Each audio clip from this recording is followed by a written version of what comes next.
우리 삶에는 마음의 길이라는 것이 있습니다. 여러분의 마음에는 어떤 길이나 있습니까? 우리들이 삶에 이해하지 못하는 것이 어떤 때는 우리의 마음입니다. 주님은 우리가 마음을 가꾸는 자로 살아가도록 축복하셨습니다. 마음의 길이 난다는 건 어떤 걸까요? 반복해서 걸어가면 길이 됩니다. 그 걸음들이 많아지면 넓은 길이 되어지죠. 우리들의 마음의 길이 어떤 때는 우리가 일상적으로 반복하는 감정의 습관 때문에 그렇게 길이 열리기도 합니다. 그리고 우리가 이렇게 얘기하죠. 나는 그렇게 얘기하고 싶지 않았는데 그렇게 자꾸 된다고. 여러분, 이 일로부터 돌이켜지는 일은 어떻게 가능할까요? 내가 원치 않는 말을 하고 원치 않는 감정에 사로잡히고 감사의 말을 잊어버리고 감사의 기쁨 안에 들어가지 못하는 일을 극복하려면 우리는 어떤 길을 찾아야 할까요? 길은 걸어서 생기고 만일 걸을수록 분명해진다는 사실을 마음에 기억하는 게 필요합니다. 이때 범사에 감사를 하신 주님이 우리에게 주신 지침이 우리 인생의 길을 변화시키는 축복이며 우리가 걸어가야 할 길임을 생각하게 됩니다. 여러분, 우리의 말을 생각해 보면 말에도 영역들이 있는 걸 보게 됩니다. 우리가 어떤 일을 이야기할 때 그 일이 제대로 되지 않은 것에서 마음 아플 때가 있죠. 그럼 그게 제대로 됐으면 좋겠다고 이야기를 합니다. 그래서 이건 이렇게 됐어야 했고 저건 저래야 했었다 하는 이야기를 할 때가 있습니다. 근데 그 순간에도 바른 말이 있고 좋은 말이 있습니다. 바른 말은 틀리지 않는 말임에도 불구하고 바른 이야기를 하는 사람의 판단이 느껴지며 우리들이 그 말 속에서 변화의 길을 찾지 못할 때가 있습니다. 그러나 똑같은 말이어도 좋은 말이 있습니다. 듣는 사람을 배려하며 함께 행복의 길을 찾아가는 말이죠. 우리들의 삶에는 이런 말의 훈련들이 필요한 것 같습니다. 우리들이 어떤 지식을 알고 있고 지식을 나눌 때 때로는 폭력적이 되기도 하고 때로는 구속적이 되기도 합니다. 우리 그리스도인의 신앙의 길은 구속적이라고 얘기하죠. 폭력적인 말은 나는 아는데 너는 모르니까 너는 내 말을 들어야 한다는 강요하는 태도입니다. 물론 모르면 배워야죠. 그래서 돈 주고 배우기도 하고 야단 맞고 배우기도 하고 그 지식을 얻기 위해 노력하기도 합니다. 그러나 생명을 위한 지식은 그런 방법으로는 얻을 수 없는 것이죠. 우리 주님은 우리의 삶에 오셔서 우리가 아는 언어로 우리에게 말씀하셨습니다. 그래서 성경이 이렇게 증언합니다. 말씀이 육신이 되어 우리 가운데 거하심에 우리가 그의 영광을 보니 아버지의 독생자의 영광이요 은혜와 진리가 충만하더라. 은혜 그리고 진리, 이 두 가지는 어떻게 보면 상반되는 것 같습니다. 은혜 안에는 사실의 문제를 덮으려고 하는 태도가 있고요, 진리 안에는 문제를 정확히 하며 근거를 따지고자 하는 마음도 있는 것을 보게 되기 때문이죠. 그러나 우리 주님은 이 두 가지가 함께 있는 것이 아무것도 문제되지 않는 사랑의 주님이셨습니다. 그래서 우리가 이 주님을 따라 살아가는 말의 영역에 있어서 하나님의 은혜를 얻는 것은 굉장히 중요하다고 생각합니다. 여러분 어떠세요? 여러분의 말은 우리 찬양하면서도 오늘 다시 한번 반추하는 시간이 있었지만 지난주 여러분들이 살아왔던 말은 좋은 말이었습니까? 바른 말이었습니까?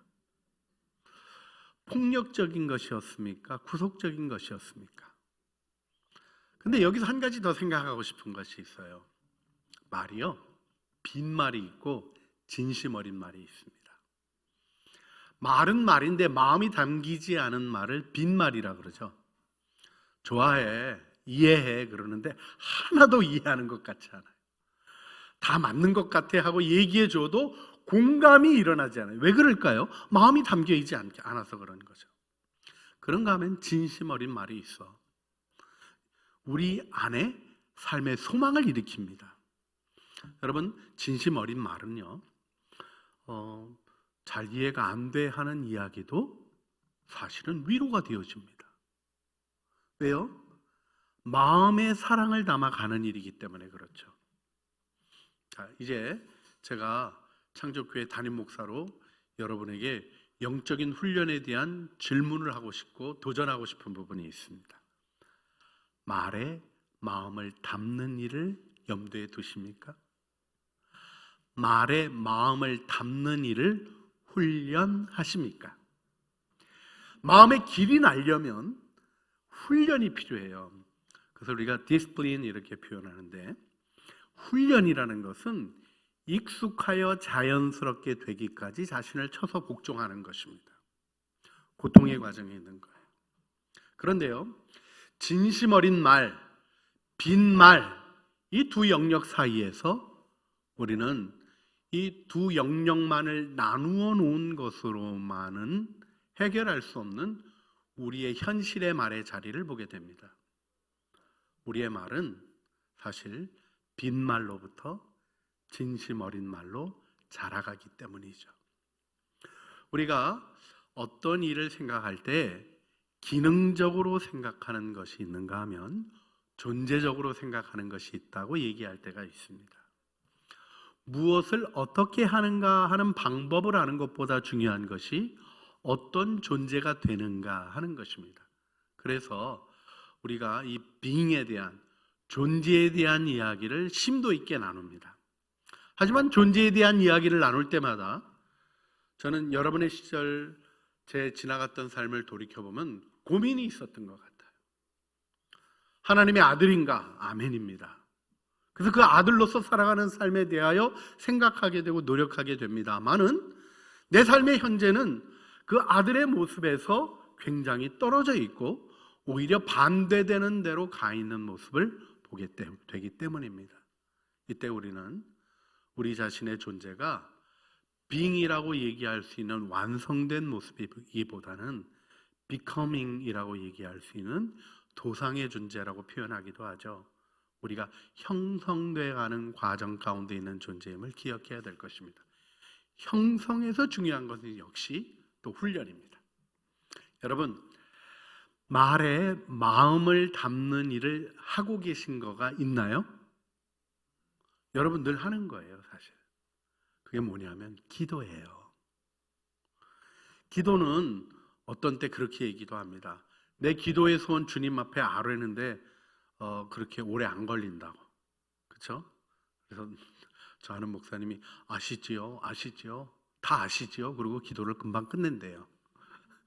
근데 어느 날 주님이 그러시더래요. 나는 아는데 너는 아냐? 이렇게 거꾸로 물으셔서 그때부터 기도가 좀 길어졌다 그럽니다. 여러분, 우리가 사실 하나님 모든 것 다 아시죠? 우리의 소원만 가지고 기도할 때 여러분 5분을 넘기기가 어려워요, 기도가. 그런데요, 내 기도의 언어 속에 내 마음이 담기는가를 점검하며 기도하면 담기지 않는 걸 보게 됩니다. 그래서 중언부언과는 좀 다르게 반복적인 기도를 하게 되죠. 캐스키즘이라고 예수 기도 같은 기도의 훈련이 바로 그런 것입니다. 하나님의 아들 예수 그리스도시여 죄인인 나를 불쌍히 여겨 주소서, 이 말을 때로는 정교회 사람들이 훈련할 때 3만 번가량도 반복을 합니다. 왜 그렇게 반복을 할까요? 그 기도 속에 자신의 마음이 담겨지고 자신의 생각이 담겨지는 노력을 통해서 내 언어가 풍성해지고 하나님께 나아가는 길이 되는 경험을 하기 때문이죠. 여러분, 우리가 이 일을 생각하면서 오늘 다윗으로부터 배워야 될 중요한 부분이 있습니다. 마음을 담는데도요, 악한 마음을 담으면 더 심각해요. 그렇죠? 분노를 담으면 그 담은 말이 더 큰 상처를 일으킵니다. 그래서 마음에는 방향이라는 것이 있는 걸 기억하셔야 됩니다. 자, 우리 이번 주에 폴란드에 미사일이 떨어졌어요. 그 미사일을 러시아가 쐈다고 얘기하니까 러시아가 아니라 그럽니다. 우크라이나 미사일이라는 얘기까지 사실은 폴란드는 하게 됐습니다. 왜냐하면 너무 붙어있는 나라가 예민하니까 신속히 종결해야 됐습니다. 러시아가 쐈다고 얘기하면 심각한 문제가 발생할 거가 보여지니까 나토하고 그렇게 거의 결론을 내린 것 같은 방송을 보았습니다. 한 가지는 분명한 게 있는 거죠. 그 미사일은 잘못 날라온 거예요. 여러분, 미사일이 얼마나 폭발력이 강하고 미사일이 얼마나 파괴력이 강력한가에 따라서 우리가 그 미사일을 주목하게 됩니다. 하지만 이때 중요한 건 무엇입니까? 방향입니다. 북한이 미사일을 쐈는데 울산 근처의 앞바다에 떨어졌습니다. 그 일을 왜 우리가 긴장합니까? 방향이 우리 쪽으로 많이 틀어져 왔기 때문입니다. 마음의 방향이라는 것이 결정적인 것이죠. 여러분, 회개라는 말을 기억하세요? 이게 헬라어로 메타노이아라는 말인데요. 이 말은 방향을 바꿨다라는 뜻이 있습니다. 돌아섰다라는 말, 회개했다, 회심했다, 이 말의 핵심은 마음의 방향을 바꿨다는 것입니다. 오늘 여러분과 함께 우리 올해 신앙의 마지막 주일을 보내고 있습니다. 다음 주부터는 신앙의 새로운 출발, 대림절이 시작이 됩니다. 다음 주에 시작 한번 하고 1월 1일 날 또 시작하고 그 다음에 설날 또 시작하고 대한민국 그리스도인만 받게 되는 매우 특별한 축복이라고 확신합니다. 우리는 3-4번 하면서 마음을 새롭게 하는 일을 노력하는 거예요. 근데 왜 안 새로워질까요? 그런데 그렇게 해도 왜 새해 썼던 결심 이때쯤 돼가지고는 기억도 잘 안 나는 일들도 일어날까요? 마음의 방향을 점검하는 노력을 해야 되기 때문입니다. 이때 우리가 다윗으로부터 배워야 될 중요한 고백이 오늘 시편에 등장합니다. 오늘 1절을 보게 되면 다윗이 주님 앞에 무엇을 고백합니까? 제가 세 번역으로 시편 63편 1절을 읽어드립니다. 하나님, 주님은 나의 하나님입니다. 내가 주님을 애타게 찾습니다. 물기 없는 땅, 메마르고 황폐한 땅에서 내 영혼이 주님을 찾아 목이 마르고 내 이 몸도 주님을 애타게 그리워합니다. 여러분 좀 주목하셨으면 좋겠는 표현이 맨 마지막에 있어요. 내 영혼이 주님을 찾아 목이 마르고 이 몸도 주님을 애타게 그리워합니다.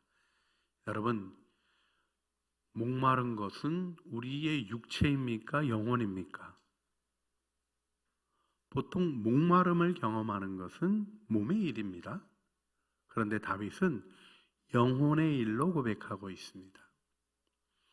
주님을 애타게 그리워한다는 것이 우리의 정신입니까? 몸입니까? 정신인 것 같은데 다윗은 이 몸이 주님을 애타게 그리워한다고 고백하고 있습니다. 여기서 우리가 성군 다윗의 차이점을 발견해야 합니다. 다윗이 지금 유대 광야에 있습니다. 시편 63편은 히브리어 표제로 유다 광야에서 부른 노래로 써 있습니다. 다윗이 유다 광야에 갔을 때가 언제일까요? 사실 이 시는 압살롬에 의해서 쫓겨나서 자기 아들의 반역에 의해서 쫓겨나서 밤에 그 기드온 골짜기를 따라서 광야로 내려가고 있었던 다윗의 모습을 생각하게 하는 그림입니다. 유대 광야는 매우 황량한 곳입니다. 성지순례를 하게 되면 이 유대 광야에 가요. 내후년 24년 1월, 2월 중에는 꼭 성지순례를 하고 싶은 마음이 있습니다.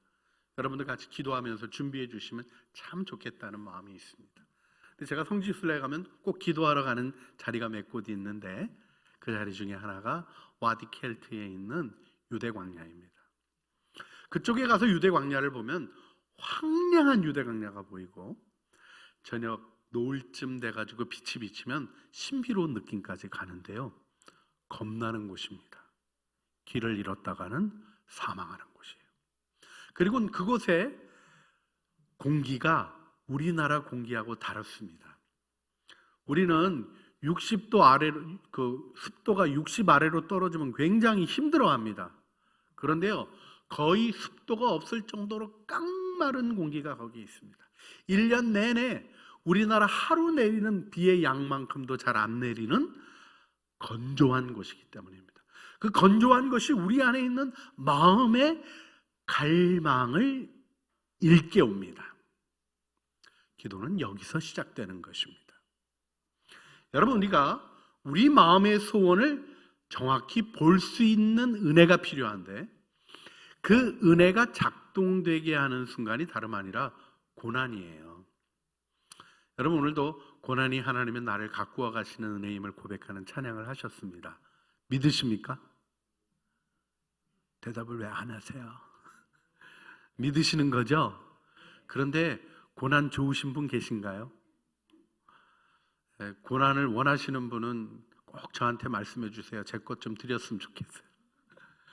고난 좋아하는 사람 아무도 없습니다. 그런데요, 고난을 왜 축복이라고 얘기할까요? 시편 119편에도 보게 되면 고난당한 것이 내게 복이라, 내가 이로 인하여 여호와의 율례와 법도를 알게 됐습니다는 이런 고백들을 하게 됩니다. 때로는 징계같이 주어지는 고난도 하나님을 알아가는 은혜라고 고백하게 됩니다. 어떻게 해야 이런 은혜를 얻을 수 있을까요? 왜 우리는 때로 고난 가운데 좌절하고 실망하고 원망과 불평에 잠겨져서 불평의 감옥에 갇혀버리는 일이 일어날까요? 그 사람만 생각하면 끊임없이 내 안에 거품같이 찢기들이 올라오고 해결되어지지 않는 묶임이 있게 될까요? 고난 가운데서 방향을 잃었기 때문입니다. 여러분, 우리가 고난을 생각할 때 가져야 되는 제일 중요한 태도 중에 하나는 뭐냐면 주님께 감사하는 겁니다. 할렐루야, 할렐루야. 사실은 제가 이렇게 여러분에게 말씀드리지만 저는 여러분 때 그러지 못했어요. 어려움이 생기면 솔루션을 찾으려 다녔어요. 어떻게 해결할 수 있을까? 여러분, 그런 노력도 나쁜 거라고 얘기할 수 없어요. 그런데요, 정말 중요한 건 뭡니까? 진짜 해결되는 솔루션을 찾아야 되는 거예요. 그렇지 않으면 우리의 삶이 허망한 것에 끌려가는 도착적인 애딕션으로 넘어가게 되는 과정이 있습니다. 위로가 되기는 하는데 진정한 위로가 되지 못하기 때문에 또 찾았는데 만족이 없어요. 그래서 실망하는 듯하다, 다른 대안이 없어서 또 찾고 하다가 해결되어지지 않는 갈망을 내 안에 두게 되는 사단의 올무가 생겨지는 거죠. 여러분, 고난이 일깨운다 하는 이야기 속에서 여러분에게 정말 제가 제안 드리고 싶은 것이 하나 있어요. 고통이 일으키는 여러분의 마음의 소원을 감사함으로 받고 한번 직면해 보시길 바랍니다. 나는 왜 직장을 가지고 싶어 하나? 왜 돈을 가지고 싶어 하나? 나는 왜 풍요롭고 싶은가? 한번 진지하게 주님 앞에서 직면해 보신 적이 있나요? 제가 주님 앞에서 그 기도를 하고 직면하는 시간을 가지면서 깨닫게 된 게 있어요. 제가 돈이 조금 필요한 사람이 아니라 많이 필요하더라고요. 얼만큼 필요할까요? 사실요, 옛날엔 한 1억만 있어도 괜찮았어요. 근데 제가 이 교회 건축할 때 되니까 돈이 좀 더 필요하더라고요. 10억 정도 있으면 잘할 수 있을 것 같다, 이런 마음이 들더라고요. 그런데요, 우리 교회 건축 잘 끝나고 토계공에서 저를 찾아왔던 적이 있었어요. 지금 생각하면 참 아쉬운 제안이었는데 뭐냐면 정자역에 있는 땅 1000평을 평당 300에 줄 테니까 교회에서 사달라는 거예요. 그러면 얼마인가요? 300에 1000평이면 30억인가요? 네, 제가 계산이 약해서 물어봤는데 아무도 동의해 주질 않았어요. 네, 30억인데 지금은 얼마 할까요? 그 땅이 얼마일까요? 평당 얼마에 팔렸을까요? 4천만 원에 팔렸어요. 그걸 딱 잡았어야 되는 거죠. 어떨까요? 제가 지금 못 잡았으니까 좀 아쉬운 게 있어요. 그런데 잡았으면 어떻게 됐을까요? 다른 게 보이죠. 더 비싼 땅이 보여요. 우리의 삶이 끊임없이 원하는 것이 있다는 것을 보게 됩니다. 여러분, 돈이 1,000억 벌고 나면 만족이 될까요? 그렇게 버신 분들 봤죠? 그러면 그 다음 단위가 보이는 거예요. 2,000억, 3,000억이 아니라 조 단위로 버는 사람들이 보이는 거예요. 조 단위로 돈을 벌면 이제 만족이 될까요? 여러분, 돈을 번 사람들의 중요한 특징이 있어요. 돈에 머물지 못한다는 거예요. 정치를 한다고 나서기도 하고요. 세상을 바꾸겠다고 나서기도 하고 그러는데 그분들이 하는 것 때문에 또 힘들어지는 세상이 요동치는 것도 우리가 경험하게 됩니다. 왜 그럴까요? 우리의 만족이 거기 있지 않기 때문에 그렇죠. 그래서 그것을 주님 안에서 반추해 보는 게 필요하다는 겁니다. 좀 지루한 듯 들려지실 수 있지만 다시 한번 생각해 보세요. 여러분, 도대체 얼마만큼을 여러분의 마음은 원하는 것 같으세요? 자, 돈 얘기에서 좀 넘어가 보시길 바랍니다. 행복하고 싶으세요? 불행하고 싶으세요? 그건 이제 동의를 해주셔서 대단히 감사합니다. 그런데요, 잠깐 행복하고 싶으세요? 길게 행복하고 싶으세요? 얼만큼 길게요? 많이? 끝없이? 영원히? 여러분, 여러분의 마음의 소원을 들여다본다는 게 이런 거예요. 여러분의 마음 안에 어떤 갈망이 있냐면 일주일도 제대로 행복한 채도 유지해 본 적이 없는데 영원히 행복하고 싶은 마음이 있어요. 그렇죠? 그걸 직면해 보면 깨닫게 되는 게 있어요. 천국 가야 해결되는 존재구나. 이걸 알게 되는 거예요.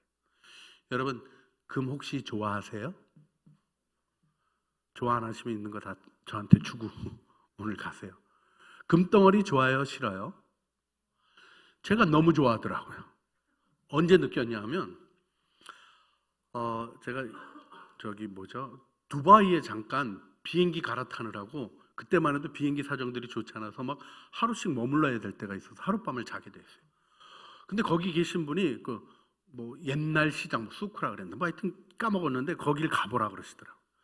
갔더니 거리가 금은방이에요. 전부 다 금은방인데 여러분 그 동네 사람들이 금을 좋아하잖아요. 완전히 금으로 싸발라놨더라고요. 걸어가는데 번쩍번쩍. 저도 금 되게 좋아해요. 이렇게 반지 같은 걸로 만족을 못해요. 투탕카멘 여기 이렇게 쫙 그런 거가 느낌이 팍 와요. 정상입니까? 비정상입니까? 정상이에요. 제가 그걸 알게 됐어요. 제가 금을 너무나 좋아하더라고요. 왜 좋아할까요? 성경을 읽다 알게 됐어요. 우리가 황금성에서 살 거거든요. 황금길을 거닐 거거든요. 영원토록 그 길을 거닐 것이기 때문에 금을 좋아하게 된 거죠.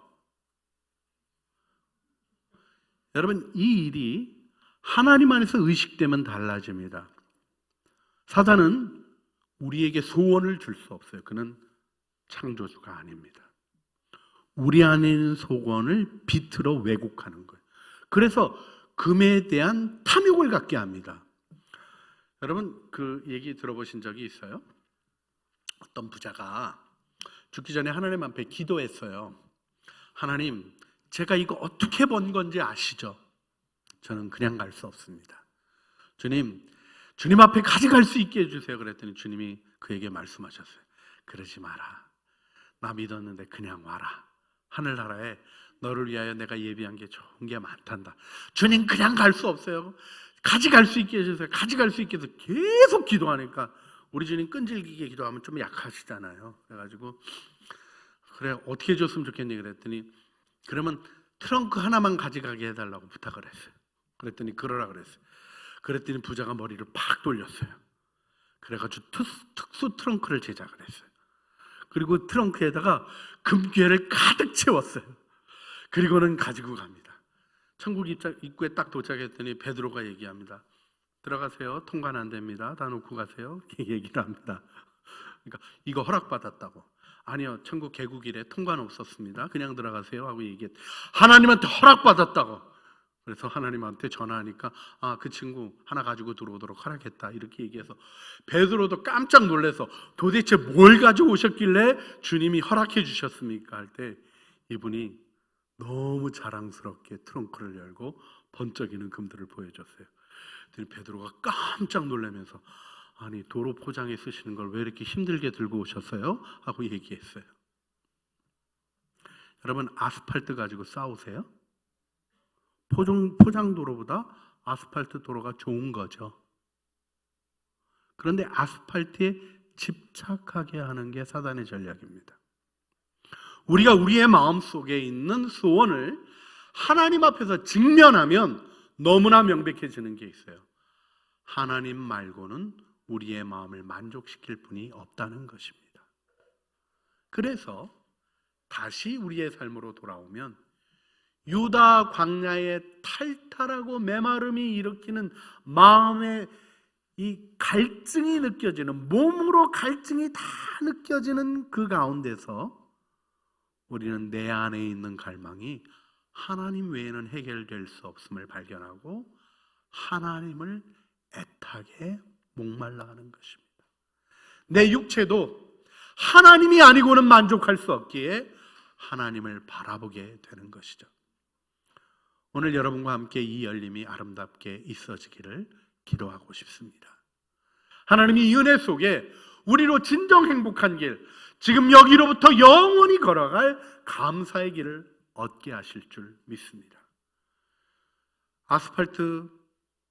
아스콘 가지고 싸우는 사람은 불평을 꺼냅니다.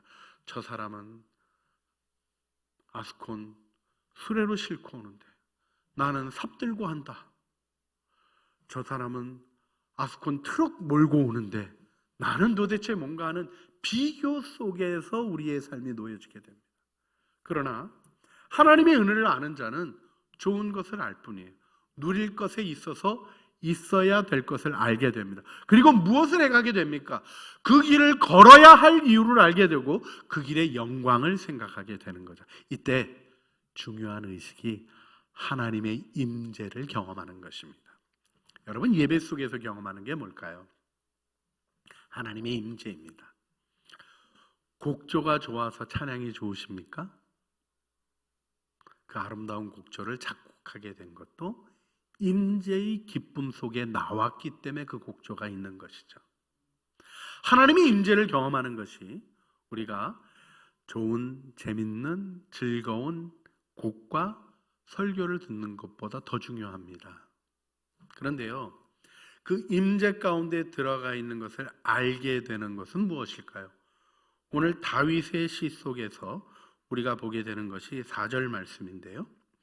다윗이 4절 말씀에서 이렇게 고백합니다. 2절 말씀이죠. 2절 말씀에서 이렇게 고백합니다. 내가 주의 권능과 영광을 보기 위하여 이와 같이 성소에서 주를 바라보았나이다.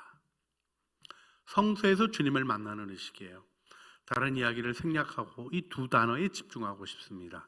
권능이라는 단어가 나오고요, 영광이라는 단어가 나와요. 여러분 신앙생활을 하는 사람으로 이 두 단어를 알아야 합니다.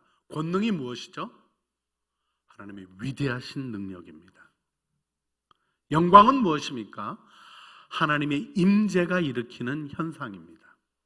그런데요, 이 두 단어가 우리의 일상에 있는 일이 아니라 예배드리는 구별된 성소에서 하나님이 축복하시는 거예요. 권능이라는 말은 보통 하나님의 언약궤와 더불어 하나님이 능력 가운데 들어가십시오 하는 고백과 더불어 표현이 되어지는데요. 여러분 하나님이 능력이 무한하신 걸 믿으십니까? 믿으십니까? 근데 능력이 무한하신데 왜 내 직장 들어가는 일은 못 하시는 거예요?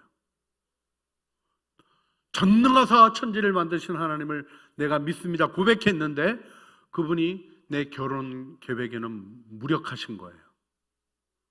이런 마음들의 갈등이 일어날 때가 있지 않나요? 믿음이 좋으신 것 같아요. 그냥 좋으신 건지 관심을 끊으신 건지 좀 살펴보실 필요는 있는 것 같아요. 그런데요, 중요한 게 있습니다. 이런 이유 때문에 하나님의 권능을 알게 되는가? 그게 아니에요. 그냥 아는 거예요. 제가 어렸을 때 교회에서 자라서 어른들 사이에서 틈에서 자랐어요. 예배란 걸 다 참석할 수밖에 없었기 때문에. 그런데요, 어른들끼리 하는 얘기 들었던 것 중에 제가 초등학교 들어가기 전 기억이라고 이렇게 생각하고 있는데 그런 얘기를 하더라고요. 나는 예수님이 오병이어의 기적을 베푼 거 그 조금 이해가 가는데 물 위로 걷는다는 건 말도 안 되지 않냐고 그렇게 얘기하는데, 제가 어렸을 때 아니 전능하신 하나님이 물 위로 전능하신 예수님이 물 위로 걷는 게 뭐가 문제인가? 쬐끄만 애가 그렇게 생각했어요. 왜 그럴까요? 저는 그냥 알았어요. 여러분, 하나님의 전능은 배워서 분석해서 경험해서 아니에요. 그냥 아는 거예요. 마치 큰 산을 보면 크다 이렇게 느껴지는 것처럼 하나님의 임재가 그분의 능력과 권위를 우리에게 이해시킵니다. 아니, 이해라는 말을 넘어서서 그냥 알게 하셔요. 성경에는 dot, 경험을 통하여 아는, 하나님 경험을 통하여 아는 지식을 이야기합니다. 이 일이 예배 가운데 있는 것을 의식하여 깨워주시도록 기도해야 돼요. 영광이라는 것도 그렇습니다. 영광이라는 이 단어가 원래 카보트라는 이 단어는 카벳, 무겁다라는 말에서 나온 거예요. 하나님의 임재가 무겁고 장엄합니다. 그런데요, 주는 하늘 위에 높이 들리시고 주의 영광이 온 세계 위에 높으시길 원합니다. 이 무거운 거를 하늘 위로 높이는 히브리 표현이 나옵니다. 히브리어 영광이라는 말에는 무겁다라는 말이 같이 붙어 있는 거예요. 그런데 하늘 위에 높아지시고 온 세계 위에 높아지길 원합니다는 고백을 해요. 무슨 말씀을 드리고 싶은 거냐면 상식적인 의식이 아니라는 거예요. 여러분, 하나님의 권능과 영광은 하나님이 여러분에게 예배 가운데 보여주시는 은혜입니다. 그래서 많이 생각해서 아는 게 아니고요, 많이 배워서 아는 게 아니고 그냥 아는 거예요. 여러분, 찬양할 때 우리에게 어떤 일이 있습니까? 찬양은 우리를 즉시 그 은혜의 자리로 바로 순간이동시키는 게 있어요. 하나도 그런 은혜도 모르는데 찬양하면 그 은혜 가운데 있어요. 제가 하나님이 그렇게 데려가 주시거든요. 그 찬양의 임재 속에 우리에게 보게 하시는 거가 있는 거예요. 그런데 그 보게 하시고 느끼게 하시는 것을 내 삶의 자리로 가져오는 다윗의 의식, 내가 성소에서 주의 권능과 영광을 보기 위하여 주님을 바라봅니다 하는 이 고백이 우리의 삶에서 아름답게 세워지기를 간절히 바라는 것입니다. 할렐루야. 예, 제가 이렇게 보니까 여러분들 너무 훌륭하신 것 같아요. 이렇게 그 늙은 할아버지 목사님의 지루한 설교를 잘 듣고 계시는 거가 너무 감동스럽습니다. 하나만 더 얘기할게요. 정말 중요한 거 하나 더 나누고 싶은 게 뭐냐면 송축합니다는 표현이에요. 영어로 이게 이제 킹 제임스 버전에는 I bless thee, 나는 주님을 축복합니다 하는 표현이 나와요. 한번 따라해 보실까요? 나는 주님을 송축합니다. 이 고백이 감사를 여는데 굉장히 중요한 고백이어서 여러분에게 알려드리고 싶어요. 여러분, 축복한다는 말은요, 우리 동양 문화에서는 권위자에겐 잘 안 쓰는 말이에요. 그죠? 제가 여러분을 축복합니다 그러면 괜찮은데 제가 목사님을 축복합니다, 축복 기도해 드릴까요? 그러면 좀 저도 네가 이런 마음이 일어날지 모르겠어요. 그렇죠? 그런데 외국 애들은 조금만 해도 I bless you 이런 표현을 써요. May God bless you도 하지만 I bless you 이런 표현도 해요. 이게 뭐냐 하면 경험으로부터 나오는 고백이에요. 하나님이 우리를 사랑하시잖아요. 그래서 우리를 축복하시죠. 여러분, 하나님의 축복을 아는 자의 고백이에요. 이게 하나님의 축복이 어떤 겁니까? 쓸만해서 축복하시나요? 복을 받을 만해서 하시나요? 아니라니까요. 배신하고 넘어지고 쓰러지고 망가지고 딱딱해져서 도무지 고쳐지지 않을 것 같은 우리를 축복하시잖아요. 아침마다 새로운 태양을 떠올리시며 어제 살아온 삶을 심판하지 않으시고 새날의 기회를 주시죠. 하나님은 우리를 때묻지 않는 새날로 아침마다 축복하시고 떠오르는 태양과 더불어 너는 희망이야 하는 아침의 노래를 멈추신 적이 없으시죠. 하나님의 축복에는 우리를 향하신 선하신 사랑이 있는 거죠. 그래서 그 사랑의 마음으로 주님을 축복하는 거예요. 여러분, 하나님께 복을 받고만 싶은 마음으로는 감사의 길을 못 걸어요. 하나님을 축복하는 자들이 되시기를 주님의 이름으로 축원합니다. 주님, 내가 주님을 송축합니다. 아름다우신 주님, 주님은 너무 아름다우시고 제가 제 마음을 다하여 주님을 축복합니다. 주님 안에 넘치는 복의 영광이 더 아름답고 영원하길 원합니다 하는 마음을 일깨워서 우리 주님 앞에 걸어가시는 믿음의 길을 함께 걸었으면 좋겠어요. 할렐루야. 그래서 이 시간 우리 함께 주님 앞에 기도했으면 좋겠어요. 세 가지 기도의 제목을 드립니다. 첫 번째, 내 삶의 순간, 특히나 유대 광야같이 어려움이 내게 찾아올 때, 그 어렵고 힘든 순간이 나를 괴롭게 할 때 그 괴로움에 갇히는 사람이 아니라 그 괴로움 속에서 마음의 소원과 갈망을 보게 하시고 내 마음의 소원과 내 모든 갈망이 오직 주님을 향하여야 함을 알게 하는 영적인 발돋움을 축복해 주시옵소서. 우리 기도하기를 원합니다. 또 예배 속에서 하나님의 임재를 경험하며 하나님의 권능과 영광을 아는 자로 나의 삶의 자리, 바로 그곳이 성소가 되게 하는 하나님의 권능과 영광의 임재를 경험하는 은혜를 내게 주십시오. 기도하기를 원합니다. 마지막으로 하나님, 내가 주님을 송축하며 하나님을 축복하며 하나님의 복의 영광 안에 서는 아름다운 마음으로 감사의 길을 걸어가는 자가 되게 하여 주시옵소서. 우리 주여 한번 부르시죠. 주님 앞에 기도하시겠습니다. 주여! 사랑과 은혜가 풍성하신 아버지 하나님, 우리 주님을 바라봅니다. 우리 주님의 은혜 가운데 우리를 돌보시고 인도하시는 하나님의 은혜와 선하신 사랑을 생각하며 주님, 우리를 붙들어 주시옵소서. 주님의 은혜 안에 우리를 세워 주시옵소서. 내 삶의 모든 순간, 하나님, 특히나 삶의 모든 어려움과 고통의 순간, 하나님, 힘든 순간, 하나님, 우리가 힘들고 고통스러운 감정에 갇히는 것이 아니라 그 감정이 일으키는 갈망을 가지고 주님을 바라보게 하시고 내 소원, 내 영혼의 만족이 되시는 주님을 경험하는 그 영적인 발돋움이 우리 안에 일어나게 하여 주시기를 기도드리옵나이다. 예배 속에서 하나님의 임재를 경험하며 그 영 속에서 하나님을 알게 되며 하나님의 은혜를 증언하는 주님의 권능과 영광이 내 삶의 그 자리를 하나님의 성도로 고백하게 되는 영광으로 인도하여 주시옵소서. 또한 주님 앞에 기도합니다. 하나님의 선하심을 알기에, 하나님이 누구신지 알기에 하나님을 축하는 진정한 감사의 길이 열려지게 하여 주시고 하나님의 은혜 안에 우리를 세워 주시옵소서.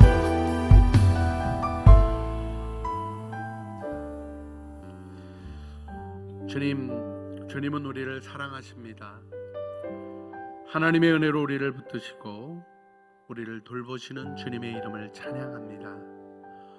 오늘 우리 주님의 숲, 또 브릿지, 우리 이음 예배 속에 이음 공동체와 함께 주님을 예배합니다. 저희들의 마음이 주님과 있다, 하나님의 은혜 안에 젖어들기를 소원합니다. 삶에 허락하신 고통 속에 그 부정적인 감정에 갇히지 아니하고 용기 있게 대면하며 내 마음의 갈망이 오직 주님을 향하여야 함을 발견하는 영적인 발돋움을 축복해 주시옵소서. 또한 주님 앞에 기도합니다. 이 예배 속에 하나님이 하나님의 권능과 영광을 알려주시는 은혜를 마음에 기억하고 나의 삶의 현장, 바로 그 고통의 자리, 힘들게 지고 가는 것 같은 그 자리가 하나님의 임재를 경험하는 성소가 되게 하옵소서. 또한 주님 앞에 기도합니다. 주님이 누구신지 알기에 그 선하심과 인자하심을 아는 지식으로 여호와를 송축하며 감사의 길을 크고 넓고 장구하게 열어가는 복된 걸음으로 서게 하여 주시옵소서.